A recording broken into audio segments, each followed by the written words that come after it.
안녕하세요. 네, 안녕하세요. 쫑윌릴입니다. 전 에디예요. 네. 방금 앞에 이 영상은 뭐죠? 자동차 진행하는 것 같은데. 네, 저희가 이제 새로운 콘텐츠를 시작할 예정입니다. 콘텐츠의 제목은 오너는 보지마. 네, 차를 깔 거예요. 줄여서 오호마. 오너들은 보지 마십시오. 네, 조만간 저희가 업로드 할 거니까 구독하신 분들은 알람 뜨면 한번 봐주세요. 그냥 뭐 재미있는 저희 네.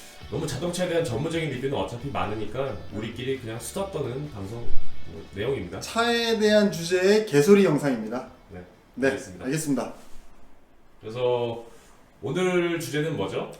네, 오늘의 쇼핑몰 창업 스토리 주제는 쇼핑몰을 실제 오픈하기 그 과정까지 말씀드리는 겁니다. 저번 시간에 저희가 아이템 선정에 대해서 말씀드렸으니까 이제 아이템을 선정했으면 실제로 쇼핑몰을 만들어야 되잖아요. 이제 거기에 대해서 말씀드리려고 해요. 그러니까 오늘의 주제는 쇼핑몰 오픈입니다. 네, 오픈하고 싶습니다. 네, 쇼핑몰 오픈의 크게 주제를 6가지 목차로 나눴는데요. 자, 하나씩 말씀을 드릴게요. 자, 첫 번째 주제는 이제 오픈 관련한 인프라 세팅입니다. 그러니까 즉 쇼핑몰을 운영하기 위해서는 어떤 관련 인프라들이 필요하잖아요. 근데 쇼핑몰마다 그 인프라에는 좀 차이가 있겠지만 대략적인 인프라는 최소한으로 세팅을 해놔야 되는 거거든요. 일단 쇼핑몰은 물건을 택배로 보내기 때문에 당연히 택배회사와 먼저 계약을 해야 됩니다.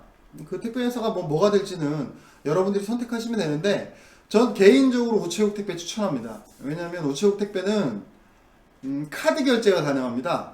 뭐 다른 택배사들도 카드 결제가 가능한지는 모르겠는데 제가 할 때는 우체국 택배 말고는 카드 결제가 가능한 택배사가 없었어요.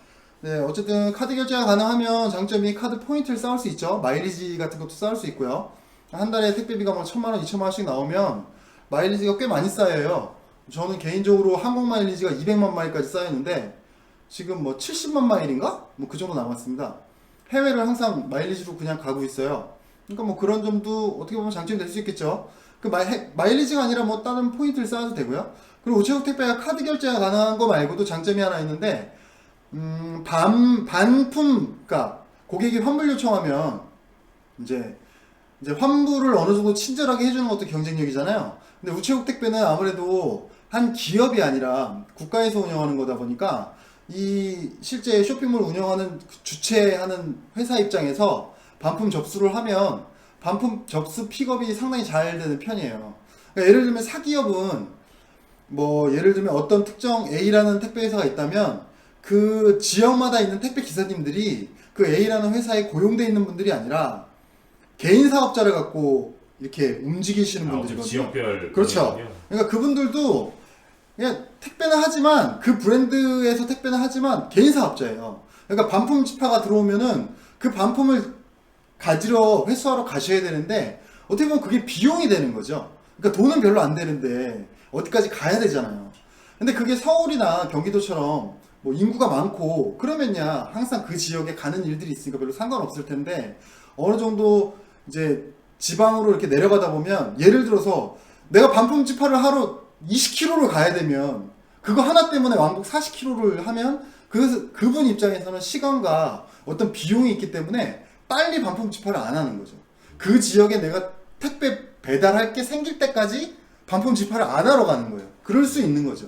그럼 고객 입장에서는 반품 시청했는데 왜 안 오냐 이럴 수가 있는데 우체국은 이제 나라에서 하는 거다 보니까 그런 부분이 좀 더 잘 돼 있어요. 그래서 저는 카드 결제, 그 다음 두 번째로는 반품이 용이하다는 측면에서 우체국 택배 추천해 드립니다. 근데 뭐 우체국 말고 어떤 걸 선택하시든 자유예요. 뭐 요즘은 서비스 다른 것들도 많이 뭐 좋아져서 비슷할 것 같아요. 서비스보다는 이제 우체국 택배는 사실 가격적으로 내고를 하기가 힘든데 어떤 사기업 택배들 그런 것들은 사실 가격적으로 내고를 하기가 좀 쉽죠. 왜냐하면 말씀드렸듯이 개인 사업자격이기 때문에 그분들과 내가 어느 정도 내고를 하면 하루에 보내는 수량에 따라서 뭐 택배비를 좀 조절할 수가 있어요. 이걸 가지고 사실 택배를 이용해서 나중에 뭐 역마진이라는 어떤 구조도 생기는데 그건 뭐 나중에 우리가 말씀드릴 수 있는 기회가 있으면 말씀드릴게요. 두 번째로는 이제 사이트 택배 계약을 했으면 검색 등록을 해야 됩니다. 검색 등록이라 하면 뭐냐면 내 사이트 이름이 예를 들어서 뭐 오너는 보지마 이런 사이트 이름이 이런 거면 간접 광고를 하고 계시네. 네, 네이버나 다음에 오너는 보지 마 이렇게 검색했을 때 우리 사이트가 나와야 되잖아요. 그래서 검색 등록이라고 하는데 기본적으로 검색 등록을 하셔야 돼요. 근데 예전에는 뭐 다음은 아직도 검색 등록이 되는 걸로 알고 있는데 네이버는 시스템이 바뀌어서 그냥 네이버 봇이 검색해서 자동으로 등록해 주는 걸로 알고 있어요. 한번 확인해 보시고 그 다음에 세 번째로는 마케팅을 하기 위해서 마케팅 계정들을 만들어야 됩니다. 뭐 구글이라던가 뭐 네이버도 마찬가지고요. 다음도 마찬가지고 그런 광고할 때 계정이 필요해요. 사업자 등록증이랑 그러니까 정상적인 사업자가 광고를 할 수 있어요. 예를 들어서 내가 뭐 불법 토토다 그럼 광고를 못 하잖아요. 예, 광고를 할 수 없잖아요. 그러니까 네이버나 어떤 그 마케팅 회사들은 이 회사가 정상적인 회사인지 서류나 이런 걸 통해서 체크하기 때문에 도메인 같은 걸로 실제로 접속을 해보고 체크를 하기 때문에 마케팅 마케팅 실제로 활동하기 위해서 마케팅 계정 등록들을 해서 준비를 해 놓으셔야 되고 자, 네 번째로는 오픈마켓 판매를 하려면 오픈마켓 판매 안 하실 분들은 상관없고 오픈마켓 판매를 하실 분들은 오픈마켓 계정도 만들어 두셔야 됩니다. 또 판매자 계정이 승인이 나야 돼요. 11번가 뭐 G마켓, 옥션, 뭐 인터파크, 뭐 스토어팜 다 마찬가지예요. 회원가입하시고 다 그쪽에 서류 보내시고 이렇게 해서 그쪽에서 사업자 회원으로 딱 세팅이 되는데 대략 한 일주일에서 열흘 정도 걸리거든요.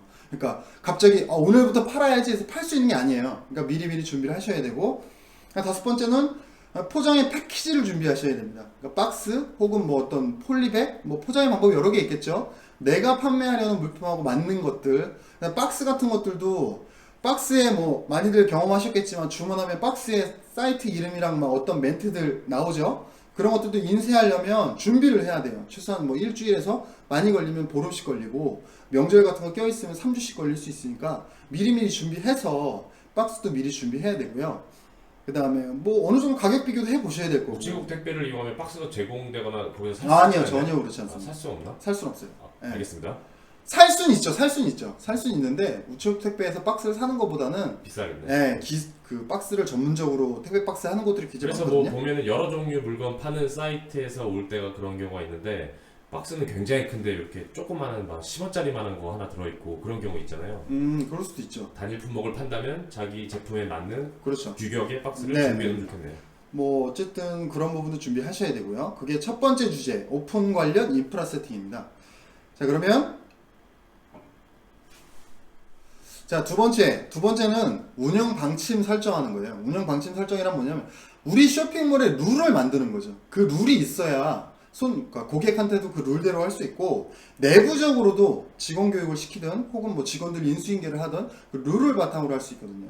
그러니까 예를 들면 뭐 어떤 게시판 답변에 어떤 모델링을 세팅한다던가 전화 받을 때 모델링 세팅 이거 나중에 우리가 쇼핑몰 운영에 대한 주제 할 때 좀 더 디테일하게 말씀드릴 건데 아주 단순하게 말씀드리면 그냥 뭐 쇼핑몰인데 전화 받을 때 여보세요? 이렇게 받을 수는 없잖아요. 네, 안녕하세요. 오너는 보지마입니다. 뭐 이렇게 전화를 받는다던가 아니면 뭐 항상 친절한 오너는 보지마입니다. 뭐 이런 식으로 어떤 정해진 룰을 만들어서 항상 그 약속된 멘트로 할 수 있게 게시판도 마찬가지고요. 그 다음에 문자를 발송할 때 룰도 필요하죠. 회원 가입했을 때 문자를 보낼 건가 안 보낼 건가. 뭐 주문을 하면 당연히 문자 보내줘야 되고 입금을 해도 당연히 문자 보내줘야 되겠죠. 고객이 안심을 해야 되니까. 제품이 발송됐을 때도 당연히 보내줘야 되고 그 다음 뭐 예를 들어서 장바구니에 물건을 담았는데 3일 이상 결제가 안 되면 뭐 물건을 보낸다던가 뭐 이런 어떤 문자 발송의 룰도 정해야 되는 거고요.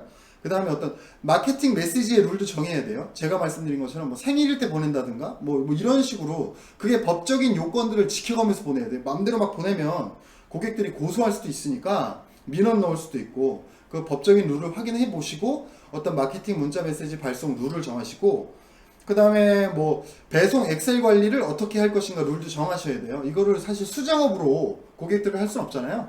그래서 우리가 주문 내역을 다운받아서 엑셀로 변환해서 그 엑셀을 갖고 있는 상태에서 또 이 택배 송장을 출력할 수 있는 어떤 그 과정들을 전산적으로 준비를 해 두셔야 돼요.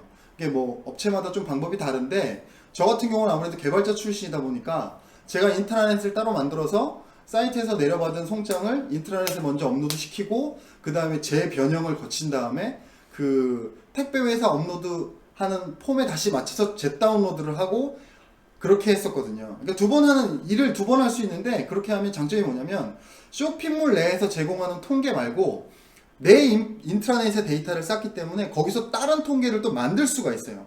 그러니까 통계라는 건 분석을 하는 건데 분석이라는 건 어떤 식으로도 분석하든 뭐 상관없어요. 내가 원하는 대로 분석하면 되는데 분석을 하기 위해서 제일 중요한 건 데이터가 있어야 되는 거예요. 그 로우 데이터라고 그러거든요. 가장 기본적인 데이터가 쌓여야 분석을 할 수 있는데 이 뭐 예를 들면 제가 카페24 추천해 드렸죠. 카페24 같은 쇼핑몰들의 장점은 굉장히 다양하고 많은데 단점이 뭐냐면 데이터를 제공을 안 하는 거예요. 그 카페24 내에 데이터를 내가 다운로드 받을 수 있는 방법이 없어요. 그러니까 인트라넷에 따로 저장했다가 거기서 분석을 해서 뭐 제품별 판매량이라든가 요일별 판매량 뭐 이런 식으로 분석을 하는 거죠. 그러니까 그런 분석을 하실 분들은 제가 지금 말씀드린 것처럼 시스템을 스스로 갖추시는 게 필요할 거예요. 자, 이렇게 두 번째 운영 방침 설정에 대해서 말씀드렸고요. 자, 세 번째는 인허가입니다. 인허가는 뭐 간단해요. 사업자 등록증 이미 당연히 내셨을 거고, 통신판매 신고업 같은 거 하셨을 거고, 그 다음 사이트 하단에 우리가 법적으로 고지해야 되는 그런 룰들이 있어요. 뭐 개인정보 이용 취급 방침이라던가, 이용 약관이라던가, 어떤 에스크로우 서비스의 그 안전결제라는 거거든요. 거기에 가입되어 있는 것들을 노출해야 되고, 그 다음에 공정위에 우리 사이트가 등록되어 있는 것들을 링크해야 되고, 뭐 이런 이 쇼핑몰을 운영하기 위한 나라의 법이 있어요. 통신판매 신고업에 대한 법이 있는데 그런 요건들을 갖춰서 인허가 설정을 하고 거기에 맞춰서 뭐 공공기관의 서비스든 혹은 사기업의 서비스든 피지 같은 거 설정할 때 그런 거 설정해야 되거든요. 그런 부분들을 다 세팅해서 내 사이트에 잘 설정할 수 있는 거. 그게 이제 세 번째 인허가 설정이고요. 자, 네 번째는 이제 가오픈 점검입니다. 그러니까 지금 어느 정도 내가 뭐 오픈 관련 인프라도 준비한 것 같고 운영 방침도 다 세팅해 놨고 인허가 설정도 다 된 것 같아. 그럼 이제 가오픈을 해보는 거죠. 가오픈은 뭐 손님들한테 뭐 그랜드 오픈이 아니니까 말 그대로 뭐 지인한테 얘기한다든가 혹은 내가 또 손님이 돼보는 거예요. 하나씩 모든 메뉴를 다 눌러보는 겁니다. 쇼핑몰에 접속해서 회원가입도 실제로 해보고 문자가 잘 오나 체크해보고 주문도 직접 해보고 무슨 뭐 재고 세팅이 잘 돼 있나 상품이 뭐 갑자기 주문했는데 주문이 안 된다던가 혹은 뭐 옵션이 안 골라진다던가 뭐 이런 문제들은 없나 뭐 또 다른 버그는 없나 카드 결제도 실제 해보시고 카드 결제 잘 되나 휴대폰 결제도 잘 되나 무통장 입금하면 뭐 입금 잘 오나 입금 확인 문자 잘 오나 이 모든 시스템들을 엔드 유저의 입장에서 그러니까 고객의 입장에서 내가 모든 걸 다 테스트해보고 문제가 없나 테스트해보는 거예요. 지인들한테도 부탁하고 그래서 피드백을 받고 해서 그 가오픈 점검을 하는 겁니다. 그 다음에 아까 말씀드렸듯이 법적인 구비사항으로 우리가 뭐 잘못된 건 없는지 한 번 더 체크해보고 그게 이제 가오픈 전에 꼭 점검해야 되는 부분이죠. 아주 단순하고 상식적으로 그게 안 돼 있는 사람들이 있냐 싶은 뭐 그런 생각 하시는 분들이 많은데 굉장히 많아요.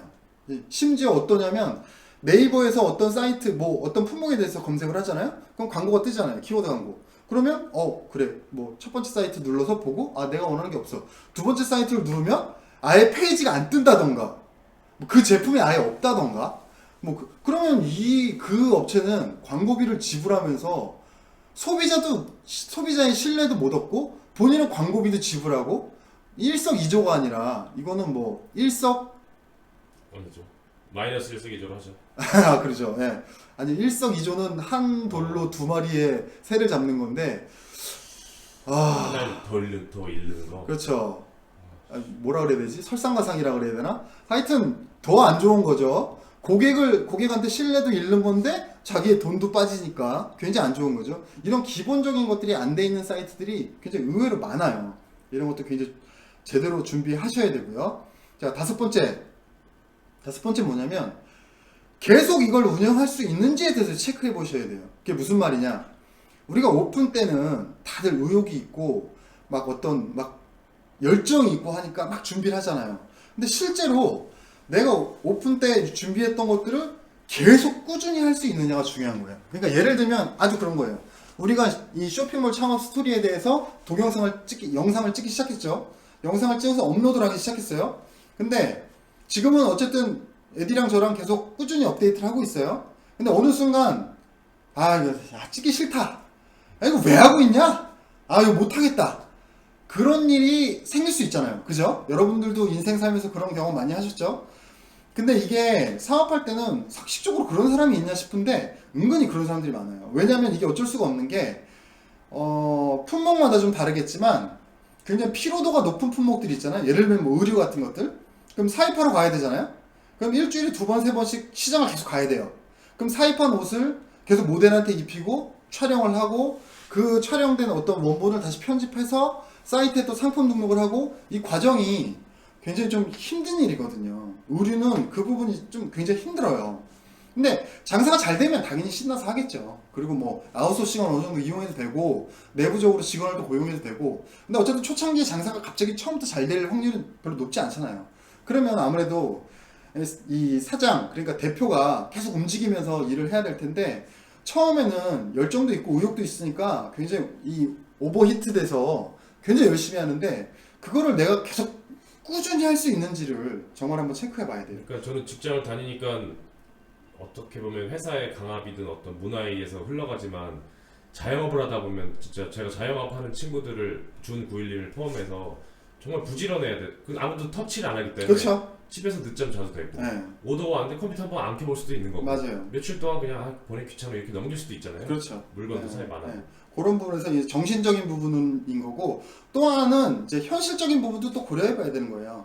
어떤 뭐 그 제품이 예를 들어서 너무 잘 팔리는데 주문하면 리오더가 안 된다든가 뭐 예를 들어서 수입 의류 같은 건 리오더가 안 돼요. 시즌별로 나오기 때문에 예를 들어서 내가 뭐가 있을까요? 나이키 테크팩 너무 잘 팔려. 100벌을 갖고 있었는데 너무 잘 팔려. 근데 100벌을 다 팔았어. 근데 나이키 테크팩을 또 주문해? 그게 주문이 안 돼요. 예, 그런 식으로 마음대로 주문할 수 있는 게 아니에요. 그러니까 그 동대문 의류 같은 것도 그럴 수 있죠. 그 의류를 제조하는 입장에서 계속 그걸 만들어내진 않을 거 아니에요. 만약에 내가 정말 빅바이어야. 그래서 하루에 100벌씩 그 제품을 계속 팔면 나만을 위해서라도 그 제조하는 업체들이 만들어주겠지만 내가 일주일에 한두 벌 판매하는데 6개월 지나서 주문해주세요. 이게 생산해주세요. 그럼 그 사람이 예, 생산해드리겠습니다. 그럴 일 없잖아요. 그러니까 이 제품의 어떤 리사이클이나 이런 것들이 계속 지속적으로 가능한 건지 그런 부분들을 꼭 체크해 보셔야 돼요. 예.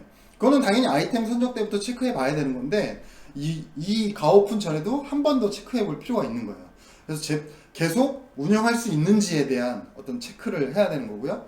자, 마지막 6번째로는 마케팅을 시작하는 겁니다. 이제 모든 준비가 다 끝난 거죠. 이제 오픈 관련 인프라 세팅이 끝났고 운영 방침에 대한 설정도 끝났고 인허가 설정에 대해서도 끝났고요. 가오픈 점검도 제대로 다 했죠. 그 다음에 우리가 계속 운영할 수 있는가 정신적인 측면이랑 현실적인 측면에서 다 얘기를 했죠. 자, 이제 그럼 그랜드 오픈을 하는 건데 그랜드 오픈은 마케팅과 함께 시작하는 겁니다. 그냥 나 혼자 그랜드 오픈하면 제가 전에 말씀드렸죠. 하루에 접속자 0명 아무도 안 들어옵니다. 구매자 0명 뭐 지인들한테 알려준 거 빼고요. 뭐 지인들은 의미가 없어요 사실. 예, 뭐 여기서 좀 3,000%로 빠지는 얘기긴 한데 가끔씩 사업하시다가 뭐 그런 말씀하시는 분들이 있어요. 지인한테 얘기했는데 안 도와준다, 섭섭하다, 뭐 그런 말씀하시는 분들이 있는데 아니 뭐 감정적인 기분은 뭐 이해할 수 있는데 지인이 도와준다고 해서 성공하고 지인이 안 도와주면 실패하고 그런 사람이 아니죠. 예. 지인은 그냥 지인일 뿐이에요. 사업과 지인은 아예 별개인 거죠. 그러니까 지인이 청와대에 있으면 잘 될 수 있지 않나요? 그렇죠. 예, 지인이 청와대에 있으면 뭐 대기업에 납품을 하는 길을 뚫어줄 수도 있겠죠. 예, 그래도 안 되는 분도 있더라고요. 그럴 수 있죠. 예, 그럴 수도 있죠. 팜플릿도 없고 뭐 해외에 진출할 준비도 안 돼 있다고. 그래서 세무조사가 들어오고 말이야. 하여튼 지인 여부랑 상관없이 그랜드 오픈은 반드시 마케팅과 함께 하셔야 되는 거예요. 그러니까 마케팅에 대한 계획을 짜셔야 되는 겁니다. 그러니까 마케팅의 계획은 나중에 우리가 마케팅 항목에서 좀 더 디테일하게 말할 건데 기본적인 키워드 마케팅 준비하시고 아이템에 따라 다르겠지만 바이럴 마케팅도 준비를 하셔야 되는데 바이럴 마케팅이 이제 양을 조절하는 거죠. 그 양이라는 게 곧 버짓이에요. 그러니까 예산. 내가 1,000만 원 쓰면 말 그대로 양이 많이 풀리는 거고 500만 원 쓰면 500만 원만큼 풀리는 거고 그런 마케팅 준비를 어떻게 할 건지 그 다음에 오픈에 따른 이벤트는 뭘 준비할 건지 그러니까 오픈 이벤트 있어야 될 거 아니에요. 없을 수도 있겠지만 이왕이면 있는 게 낫겠죠. 오프라인처럼 오픈빨이라는 게 사실 이 온라인 쪽에서 저는 있다고 생각하진 않아요. 왜냐하면 오프라인은 오픈빨이라는 게 어쩜 뭐 그 나레이터 모델분들이 와서 뭐 춤을 추고 뭐 방송을 하고 해서 주변에 이목을 끈다던가 혹은 어쨌든 오프라인은 그렇잖아요. 제가 뭐 저는 마포 사는데 제가 뭐 마포에 어떤 뭐 예를 들어서 뭐 어디라 할까요? 뭐 홍대 가는데 홍대에 매일 가는 곳이 있어요. 홍대에 매일 가는 곳이 있는데 그 지역에 매일 거기를 가는데 뭐 혹은 자주 가는데 어떤 가게가 없어지고 새로운 가게가 생겼으면 사람은 그냥 호기심을 가지게 되잖아요. 예. 묻지 않나 보네. 네. 그래서 저기 뭐지? 뭐가 생겼네? 한번 가볼까? 이런 호기심이 들잖아요. 사람이 기본적으로. 근데 온라인은 그런 게 없어요. 온라인 그래서 오픈빨이라는 개념이 없는데 어쨌든 오픈했을 때 뭐 사은품을 준다든가 어떤 특정 어떤 이벤트나 뭐 기획전 같은 걸 한다면 어떤 뭐 계속 연락이 오네요. 진정을 해주세요. 네. 죄송합니다. 네. 그래서 뭐 오픈빨은 없지만 신생 업체의 어떤 그 리스크 그러니까 새로 생긴 업체 같은데 좀 믿을 수 있을까? 뭐 이런 부분이 있잖아요. 온라인 쇼핑몰은 좀 그런 부분이 있는데 그런 부분에 대한 어떤 진입 장벽을 조금 낮출 수 있는 그런 좀 이벤트 같은 마케팅이 좀 필요하지 않을까.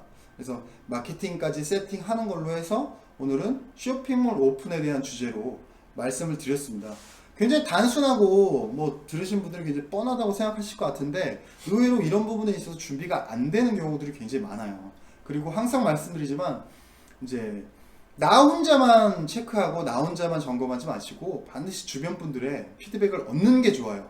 그리고 이왕이면 뭐 좀 안 친한 사람들 그런 사람들 좀 더 나에 대해서 객관적으로 말해줄 수 있는 사람들 정말 친한 사람들은 아무래도 뭐 그런 분도 있고 안 그런 분들도 있겠지만 뭐 팔이 안으로 굽는다고 뭐 계속 뭐 북돋아주고 용기 주고 잘 될 거야 덕담해주고 그런 것도 물론 좋은데 사업이라는 건 어떤 훈계나 뭐 따가운 뭐 어떤 뭐 지적이나 이런 게 아니라 말 그대로 그냥 객관적인 거예요. 잘한 건 잘했다고 하고 안 된 건 안 됐다고 하고 미비한 건 미비했다고 하고 이건 좀 아닌 것 같다 그러면 물론 그 객관이라는 것도 개인의 어떤 주관이 포함된 객관이긴 하지만 여러 사람들의 의견을 듣다 보면 그 어느 정도 이렇게 통일될 수 있는 부분도 있고 또 피드백만 받는다고 무조건 그대로 하라는 건 아니에요.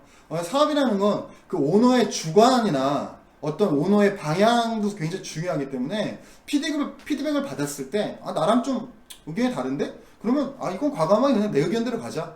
그건 또 필요하거든요. 그러니까 어떤 거에 있어서 내가 피드백을 받아서 변화를 할지 어떤 거는 피드백이 와도 이건 그냥 내 방향대로 할 거야 라고 하는 건지 정답은 없어요. 정답은 없는데 그런 것들을 고민해보고 결정하는 거랑 아예 고민하지 않고 그냥 무조건 남의 말만 듣는다든가 혹은 무조건 내 말은 다 맞아 이렇게 생각한다든가 둘 다 위험하다는 거죠. 그래서 항상 이 객관성을 최대한 확보하면서 사업할 수 있는 그런 준비를 하시는 게 필요하다고 말씀을 드리겠습니다. 자, 오늘은 쇼핑몰 오픈 시에 어떤 체크할 것들에 대해서 말씀드렸고요. 에딩은 질문 있습니까? 뭐 질문은 없고 네. 이게 저희가 어떤 분들이 저희 방송을 영상을 보시는지 잘 모르겠지만 저도 이렇게 앉아서 촬영하면서 보다 보니까 이게 쇼핑몰만의 얘기가 아니라 그 일 처리 같은 준비 과정 어떤 거든 사업이든 아니면 회사에서의 어떤 내가 닥쳐있는 업무든 그런 거를 확실히 준구일님이 조금 컴퓨터 프로그램 쪽 그런 일을 예전에 했어서 그런지 좀 이렇게 로지컬하게 딱 정리가 잘 돼 있고 어떤 그런 태도에 대한 뭐 좋은 뭐 저한테도 영향을 주고 있는 것 같아요. 네. 뭐 어쨌든 사실 뭐 영상을 찍으면서 말씀드렸지만 스킬적인 부분들은 사실 인터넷 검색하면 많이 나오고 정말 어떤 비즈니스를 하는 노하우는 그거는 노하우마다 다른 거예요. 개인마다 다른 거예요. 제가 알려드릴 수가 없어요. 그러니까 제 노하우는 알려드릴 수 있는데 그게 영상을 보시는 여러분들의 노하우가 될지 안 될지는 장담을 할 수 없는 거잖아요. 제 말대로 했다 망할 수도 있는 거고 그리고 제가 거기에 대해서 또 책임을 질 수도 없는 거고 그러니까 어쨌든 저는 말씀드리는 게 제가 실제로 준비하면서 느꼈던 것들 뭐 그럼 팩트 같은 것들은 뭐 정해져 있죠. 나라의 법이라던가 어떤 룰 같은 것들은 팩트잖아요. 팩트는 당연히 저뿐만 아니라 뭐 다 검색하면 알 수 있는 것들이고 관공서에 문의하면 알 수 있는 것들이니까 그런 건 당연한 건데 팩트 이외의 것들은 제 개인적인 경험을 기초해서 말씀드리는 건데 또 어떤 분들은 왜 굉장히 뻔한 얘기만 하냐 그러실 수도 있을 것 같아요. 여러분들 질문 남겨주세요. 유튜브에도. 또 뭐 궁금한 거 있으시면 질문 남겨주시면 제가 아는 그 한도 내에서 항상 성실하게 답변 드리겠고요. 마지막으로 말씀드리면 최근에 제 블로그에 어떤 분이 이런 질문을 하셨더라고요. 이제 쇼핑몰 영상 잘 보고 있습니다 라고 말씀하시면서 근데 쇼핑몰 경쟁이 굉장히 치열한 것 같은데 이제 쭉 911님 보니까 또 쇼핑몰을 또 재창업을 준비하시는 것 같더라. 근데 뭐 이렇게 경쟁이 치열한 부분에 대한 걱정이나 혹은 어떤 성공 가능성 부분에 대해서 어떻게 생각하시냐 그런 부분에 대해서 질문을 주셨더라고요. 그래서 제가 답변 드린 게 뭐였냐면 맞는 말씀이에요. 쇼핑몰 경쟁이 굉장히 치열하고 성공을 보장할 수도 없죠. 굉장히 치열해요. 근데 그렇게 따지면 반대로 우리나라에서 성공을 보장할 수 있는 사업이 있습니까? 치킨집을 하면 성공 보장되나요? 뭐 식당을 차리면 성공이 보장돼요? 술집을 차리면 성공이 보장돼요? 노래방 오픈하면 되나요? 요즘 인기나는 어떤 인형 뽑기방 하면 뭐 성공 보장됩니까? 카페 차리면 성공 보장돼요? 성공이 보장되는 사업이 대한민국에 없어요. 강한 어조로 말씀하시네요. 비선실세를 아는 분은 뭐 보장이 되겠지만 대한민국은 지금 많은 분들이 헬조선이라고 하잖아요. 그냥 뭐 거기에 동의하시는 분들도 있고 반박하시는 분들도 있는데 지금은 대한민국의 어떤 프레임이 좀 되게 좀 힘들게 짜여져 있어서 굉장히 좀 모든 부분의 경쟁이 굉장히 치열해요. 제가 말씀드렸듯이 한 골목에 미용실 막 6개씩 있고 굉장히 치열하기 때문에 결국에는 저는 그렇게 생각해요. 성공 가능성이 있는 사업 그런 건 없고 중요한 건 뭐냐면 내가 하려는 사업의 그 시장의 크기가 얼마만큼이냐가 저 중요하다고 생각해요. 예를 들어서 내가 쇼핑몰을 할 거야. 그러면 의류를 할 거야. 그러면 어떤 의류를 해야 될까? 성인 여성 의류 시장이 제일 큽니다. 시장이 제일 커요. 이 패션 온라인 마켓에서 가장 포션이 큰 게 그 여성이에요. 여성 의류예요. 그러면 이 포션이 제일 작은 게 어딜까요? 아동 의류죠. 아동 의류.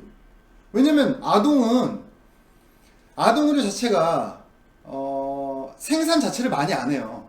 왜냐면 사이즈도 너무 다양하고 성인 의류는 보통 사이즈가 뭐 3개에서 4개 뭐 이 정도잖아요. 프리 사이즈도 많고. 근데 아동은 막 인펀트부터 막 토들러 막 그러니까 유아, 뭐 영아 뭐 이렇게 1살부터 7살까지 계속 만들어야 되니까 이 사이즈가 워낙 다양해서 아동복을 생산하는 업체 자체가 그 공장들도 굉장히 재미가 없어요.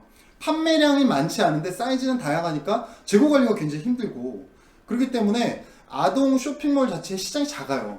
그러면 내가 아동 쇼핑몰로 정말 성공할 수 있는 어떤 뭐 지식, 뭐 확신, 어떤 커넥션 이런 게 있지 않는 이상은 이왕이면 의류를 선택할 거면 여성 의류를 선택하는 게 나은 거죠. 뭐 그게 성공 보장하는 건 아니지만 그러니까 제 말은 뭐냐면 내가 사업을 할 거라면 이왕이면 시장이 큰 곳에서 대한민국은 모든 시장이 레드오션이기 때문에 레드오션에서 내가 1등 하겠다는 각오로 사업을 시작해야지 아 대한민국에 블루오션이 있을까? 저는 블루오션 없다고 생각하고 실제로 만약에 여러분들이 블루오션을 찾아냈어요. 그 블루오션은 1년 뒤에 레드오션 됩니다. 그게 대한민국이에요. 뭐 대만 카스테라 유행이다? 1년 뒤에 엄청 많이 생겨요. 그럼 처음 한 사람들은 재미를 받겠죠. 근데 그렇게 만약에 처음에서 계속 재미 볼 수 있는 분들이면 이 영상 안 보고 뭘 해도 계속 그렇게 찾아내실 거예요. 그런 재미있는 사업들을. 근데 대부분 사람들이 그러기는 힘든 거죠. 그렇기 때문에 저는 그렇게 말씀드리는 거예요. 비즈니스 시장이 큰 거 거기 들어가서 1등 할 수 있는 각오로 사업을 해라. 저는 그렇게 말씀드리고 싶어요. 알겠습니다. 네, 그러니까 쇼핑몰도 경쟁이 치열하고 성공 가능성이 높지 않아요. 하지만 쇼핑몰의 장점은 뭐냐면 쇼핑몰 시장은 매년 계속 커지고 있다는 거죠. 그리고 모든 사람들이 모바일을 들고 다니고 모바일을 활용하는 시간이 커지고 모바일 쇼핑 시장이 계속 커진다는 거죠. 나중에 오프라인 시장이 우리가 없어지진 않겠지만 오프라인은 굉장히 중대형 백화점, 대형 마켓, 어떤 복합 쇼핑몰, 뭐 이케아 같은 것들 그런 것들 위주로 많이 돌아가고 나머지 어떤 자질구레한 것들은 온라인에서 굉장히 많이 사게 되지 않을까. 뭐 지금도 그러고 있지만 전 앞으로 계속 그럴 거라고 생각하거든요. 그래서 온라인의 성공 가능성에 대해서는 제가 말씀드릴 수는 없지만 온라인 비즈니스의 전망은 굉장히 밝다 이렇게 말씀드릴 수 있겠습니다. 그래서 오늘 쇼핑몰 오픈에 대한 주제로 말씀 여기까지 감사합니다. 드리겠습니다. 네, 감사합니다. 구독 많이 해주세요. 구독 많이 해주세요. 안녕.